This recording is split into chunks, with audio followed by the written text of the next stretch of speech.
Hello, it's Linda Hardwick with Hardwick Properties Group, powered by eXp Realty. And I put out a video earlier that showed the market update for January of 2023.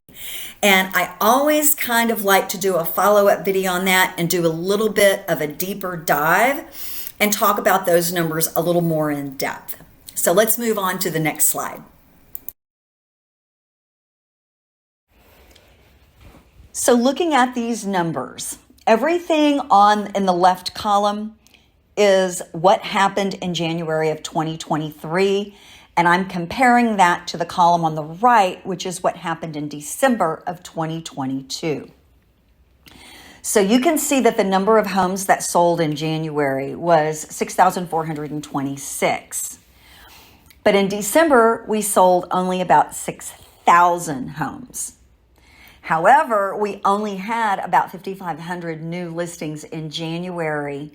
In December, we had almost 6,800. If you look at the difference between listed and sold in these 2 months, comparing December of last year to January of this year, there's about a 1,250 home variance. And we'll talk about what that does to inventory a little bit further down the line.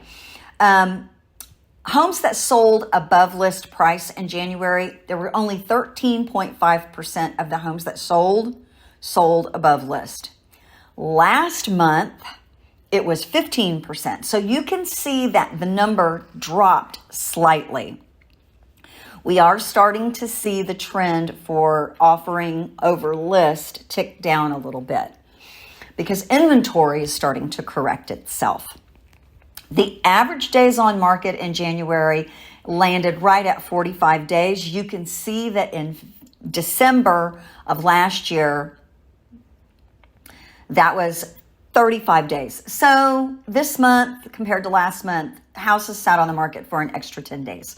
45 days is still really good. So the average home price stayed exactly the same.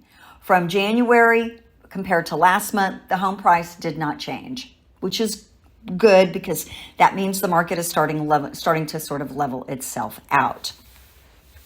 Now, inventory in January is 3.1 months.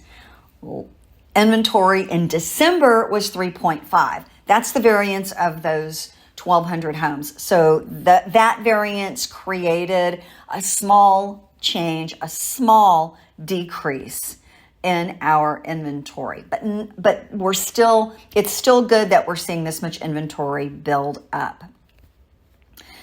So if you had the opportunity to look at another video that I posted, it talked about the top 10 zip codes for real estate in the United States.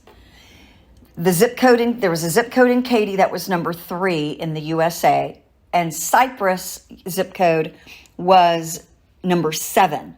Those two areas are still very hot and very active, but even they are slowing down a little bit. We're still seeing activity in those markets slow a little bit. So I am not discouraged by any of this. I believe that this is just the market correcting itself.